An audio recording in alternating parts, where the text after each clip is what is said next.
Halo, Bapak, Bu Kaisang mau ini minta proyek triliunan Bapak yang ada di pemerintah. Kaisang udah bosen sama YouTube, dapatnya uangnya kecil mulu. Kaisang minta ya Bapak ya.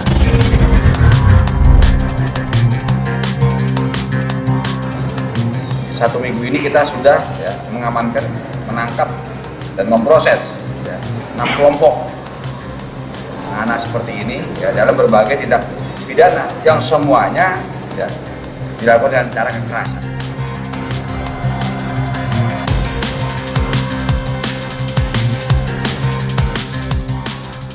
Bahwa tersangka telah mendistribusikan fake chat atau chatting palsu antara Kapolri dan Kabid Humas Polda Metro Jaya beberapa waktu yang lalu.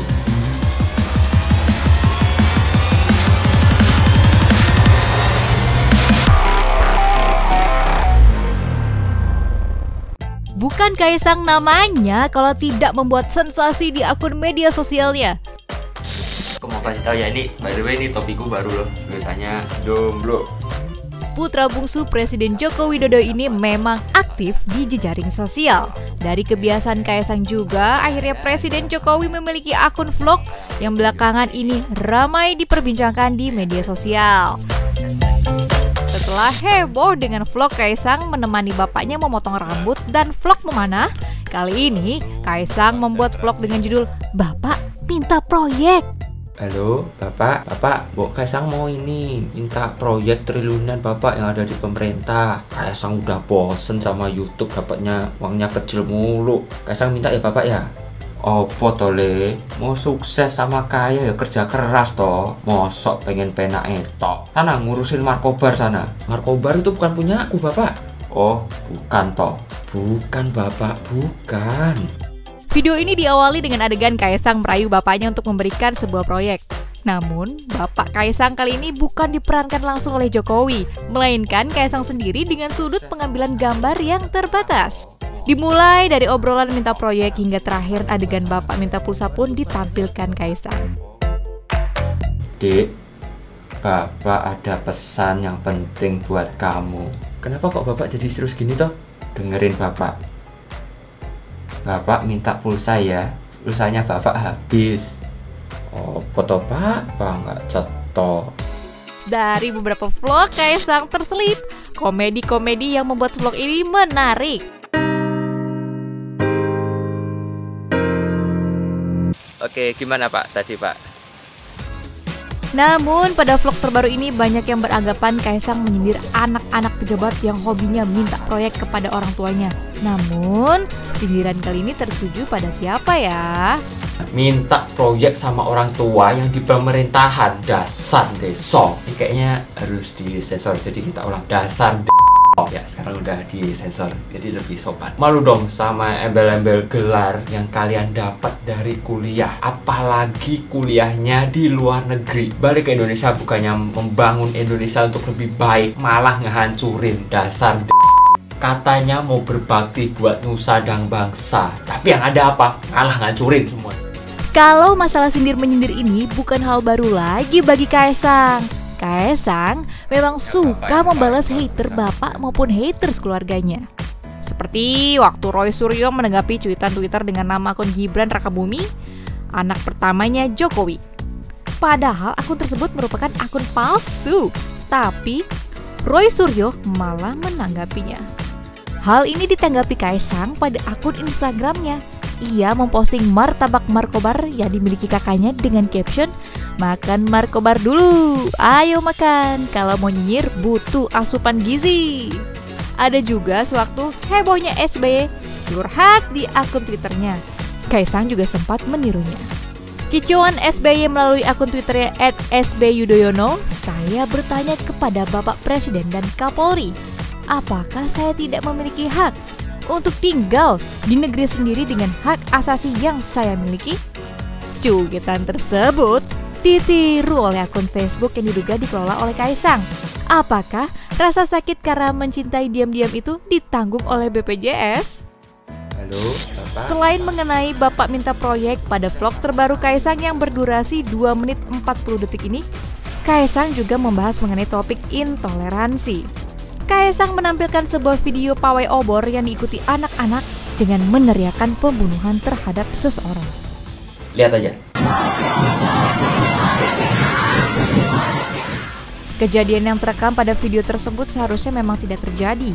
Anak-anak penerus bangsa dengan lantangnya meneriakkan kalimat yang tidak wajar. Di sini aku bukannya membela Pak Ahok, tapi aku di sini mempertanyakan kenapa anak seumur mereka bisa begitu. Sangat disayangkan kenapa anak kecil seperti mereka itu udah belajar untuk menyebarkan kebencian. Apaan coba itu? Dasar ini ajarannya siapa coba? Dasar nggak jelas banget. Ya kali ngajarin ke anak-anak untuk mengintimidasi dan meneror orang lain. Mereka adalah bibit-bibit penerus bangsa kita. Jangan sampai kita itu kecolongan dan kehilangan generasi terbaik yang kita punya. Banyak sindiran dan tanggapan yang didapat Kaesang tiap kali mengunggah vlog di channel YouTube. Namanya juga jejaring sosial. Like or dislike sudah menjadi makanan sehari-hari. Begitupun vlog Kaesang kali ini. Pencitraan jenis baru nih, tulis akun Alwido Rizky Mulia Pane di kolom komen pada laman YouTube Kaesang. Ada pula yang menulis 10 jempol buat Mas Kaesang. Dan bener banget, salut buat Mas Kaesang. I hope the future generation are like you, tulis Angelina Chandra. Kemudahan dalam menyebarkan suatu berita telah kita dapat, namun kita juga harus bijak dalam penggunaannya. Postinglah sesuatu yang bermanfaat dan berguna bagi orang banyak. Jangan sampai postingan kita justru menghasut dan memecah belah persatuan. Kita itu Indonesia, kita itu hidup dalam perbedaan. Salam kecebong.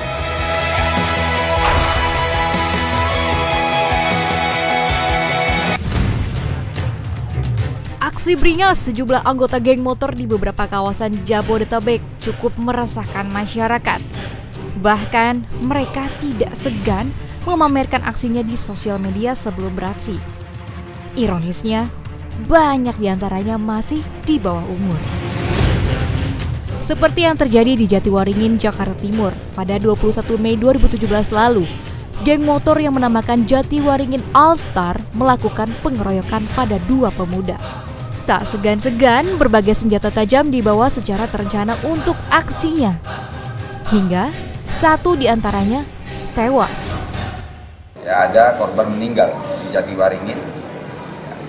Dan kemudian hasil laporan masyarakat itu hasil daripada tawuran awalnya.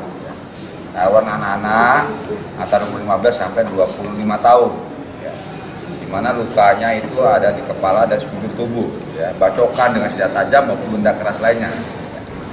Nah, dari itu ya kita tentunya ini ya, menjadi atensi ya, karena tren ya, kekerasan dan berbagai tindakan kejahatan yang dilakukan oleh remaja ya, antara umur 15 sampai 20-an tahun ini ya, cukup menjadi perhatian masyarakat dan kepolisian. 1 minggu ini kita sudah ya, mengamankan, menangkap dan memproses ya, 6 kelompok anak seperti ini ya, dalam berbagai tindak pidana yang semuanya ya, dilakukan dengan cara kekerasan. Tindakan agresif para pemuda ini akhirnya harus dijerat dengan pasal pengeroyokan dan pembunuhan berencana dengan ancaman penjara maksimal seumur hidup. Beralih ke Jagakarsa, Jakarta Selatan. Sejumlah anggota geng motor juga melukai pengguna kendaraan lain. Seperti yang terlihat di video ini, kami terpaksa memotong adegan yang tidak pantas. 3 pelaku berhasil ditangkap. Mereka membawa berbagai senjata tajam. Tujuan mereka bukan untuk membegal, namun untuk melukai pengguna jalan lain yang dipilih secara acak saja. Tentu aksi kekerasan ini membuat resah masyarakat. Untuk itu, warga sekitar melakukan tindakan preventif dengan membuat portal pengamanan. Ini swadaya warga karena takutnya mereka masuk ke gang. Begitu kata Syamsuddin, Ketua RT 06 RW 04 Jagakarsa. Mereka kerap menyerang warga dan merampok warung yang masih buka. Untuk menghentikan aksi unjuk diri para geng motor yang meresahkan ini, polisi beserta TNI melakukan razia demi menjaga keamanan. Bukan anggota untuk antisipasi di sini, dan apabila kita temukan ada geng motor yang melakukan tindakan-tindakan anarkis, tindakan kekerasan, mengganggu masyarakat, akan saya lakukan penindakan. Tindakannya seperti apa, Pak? Ya, lakukan penegakan hukum. Kita proses penegakan hukum. Ya, dari mulai penyidikan sampai kita bawa sampai ke sidang pengadilan. Ya. Lalu, bagaimana aksi yang meresahkan masyarakat ini bisa menjamur dan semakin nekat? Kriminolog dari Universitas Indonesia mengatakan bahwa kenakalan geng motor naik kelas secara konstan. Jadi kalau dulu kan awalnya hanya kelompok anak-anak muda yang menikmati malam minggu di pinggir jalan. Lalu ia pasang benderanya yang ada nama kelompoknya. Lalu setelah mereka bosan dengan kumpul-kumpul dan konsumsi barang terlarang, mereka kebut-kebutan. Lalu naik kelas lagi. Menjadi bahwa ketika mereka kebut-kebutan mulai ada fenomena cabe-cabean melibatkan wanita-wanita. Kalau sekarang ada indikasi mereka melakukan kekerasan kepada orang yang tidak bersalah. Mungkin ke depan ada lagi yang lebih tinggi tingkatnya. Misalnya, adalah geng war, perang antar geng yang berakhir dengan amat fatal. Seyogyanya dicegah dari sekarang. Begitu penjelasan Adrianus Meliala. Di tengah maraknya aksi geng motor, ada satu nama kelompok yang juga ikut terdengar. Namun, mereka bukan geng motor, melainkan tim Jaguar. Siapakah mereka? Jaguar sendiri merupakan akronim dari penjaga gangguan dan anti kerusuhan. Tim anti kejahatan di jalanan Depok ini terbentuk karena maraknya aksi pembegalan di tahun 2014 di kota Depok. Tim ini terdiri dari polisi yang berasal dari berbagai satuan, dari mulai Intel, Reskrim, Sabara, Provos, hingga staf yang bertugas di bagian administrasi di Mapolresta Depok. Ada yang dinas di bank, siang jaga bank, kalau malam jadi Jaguar. Begitu ucap Kepala Tim Jaguar, Inspektur 1 Winam Agus. Tim ini pun sukarela dalam melakukan patroli, jadi tidak ada tunjangan tambahan. Salut untuk Tim Jaguar. Ngomong-ngomong tentang geng motor, di New York, Amerika Serikat ada sekelompok geng motor yang aksinya patut ditiru. Jauh dari kekerasan, apalagi kekacauan. Sirens Women's Motorcycle Club of New York City merupakan klub motor yang beranggotakan semuanya perempuan. Mereka memiliki tugas mulia, yaitu mengantarkan air susu ibu atau ASI bagi bayi yang membutuhkan. Bekerja sama dengan New York Milk Bank, mereka pun menjalankan aksi sosial ini. Harusnya, seperti hal positif inilah yang patut dilakukan oleh semua pihak termasuk geng motor. Bukan malah membuat resah para pengguna jalan lain hanya karena untuk mendapatkan pengakuan atau eksistensi semata.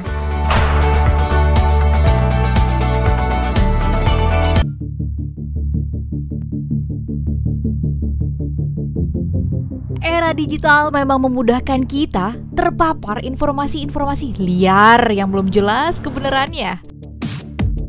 Bukan hanya via jejaring sosial yang populer semacam Facebook, Twitter, dan Instagram, tapi juga lebih privat melalui aplikasi pesan singkat seperti Short Message System atau SMS dan aplikasi WhatsApp.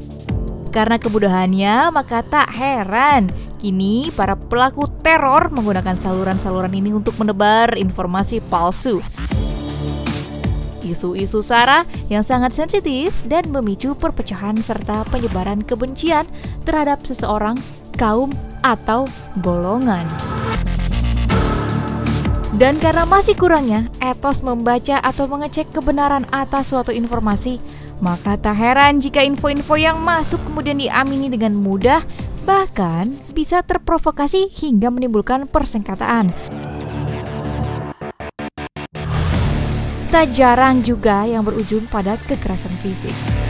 Menyeramkan bukan? Tentu saja, tapi kini Menteri Komunikasi dan Informasi Rudiantara telah mengeluarkan pernyataan tegas bahwa admin atau anggota grup WhatsApp bisa dipenjara jika terbukti melanggar Undang-Undang Informasi dan Transaksi Elektronik setelah melalui proses hukum. Para admin yang mengelola akun palsu atau akun penebar kebencian hingga akun admin yang tak mampu membendung aliran ujaran-ujaran kebencian di grup pesan singkat tersebut bisa mendapat sanksi pidana dan dipenjara. Benarkah bisa sampai di penjara?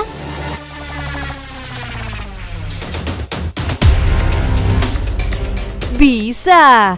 Rudiantara menjelaskan jika dalam grup WhatsApp atau media sosial dan platform pesan instan lainnya ada anggota yang merasa nama baiknya dicemarkan lalu melaporkan pada penegak hukum, maka laporannya bisa diproses. Ini kemudian diproses secara hukum, dan jika dinyatakan bersalah, maka bisa berakhir dengan putusan hukuman badan atau dipenjara. Begitu terang Rudiantara. Lebih jauh lagi, Ibu Rudiantara, ancaman pidana tidak hanya pada sang admin, tapi jika ada delik aduan, maka akan berlaku umum untuk siapapun yang menyebar teror dan kebencian. Mungkinkah pernyataan Rudiantara tersebut sekedar ancaman? Untuk admin WhatsApp, tentu saja membutuhkan kerjasama dengan pihak yang merasa dirugikan, lalu melapor ke pihak yang berwenang. Tetapi untuk admin akun penebar kebencian baru saja terjadi. Tentu saja ini bukan sekedar ancaman. Kepolisian Republik Indonesia baru saja menangkap pria berinisial HP, salah satu admin akun Instagram yang dinilai kerap mengunggah foto-foto bercaption isu SARA dan berkonten ujaran kebencian. Bahwa tersangka telah mendistribusikan fake chat atau chatting palsu antara Kapolri dan Kabid Humas Polda Metro Jaya beberapa waktu yang lalu. Dan beberapa postingan atau capture yang mengandung unsur SARA melalui akun Instagram yang bersangkutan. Pria tersebut ditangkap karena menampilkan dan mendistribusikan percakapan palsu antara Kapolri Jenderal Polisi Tito Karnavian dengan Kabid Humas Polda Metro Jaya, Kombes Argo Yuwono, mengenai pornografi Firza Husein. Percakapan tersebut seolah-olah menggambarkan kasus dugaan pornografi itu adalah rekayasa. Tak hanya berisi tentang percakapan palsu Kapolri dan Kabid Humas Polda Metro, HP melalui akun Instagramnya juga dianggap sebagai penebar kebencian yang bernuansa SARA melalui unggahan-unggahannya. Tindakan tegas tampaknya mulai dilancarkan kepolisian.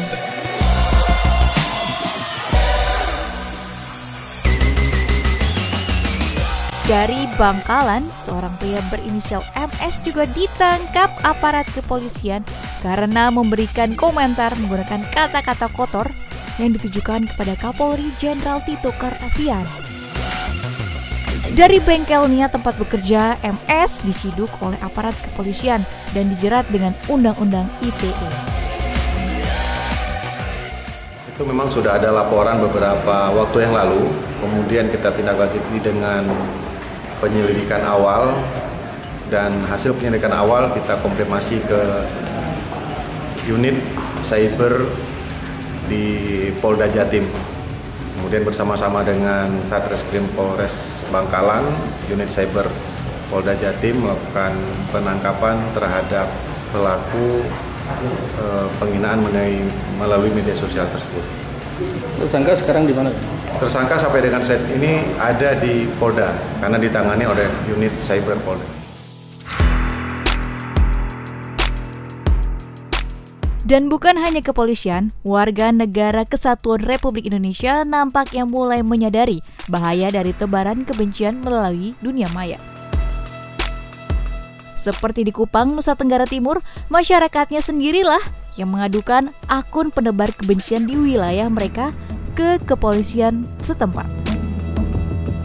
Memang sudah waktunya kita berani mengambil posisi membela keutuhan negara dengan langkah mudah, memfilter diri dari pengaruh-pengaruh negatif di dunia maya, dan melaporkannya ke pihak berwajib jika mulai mengancam NKRI.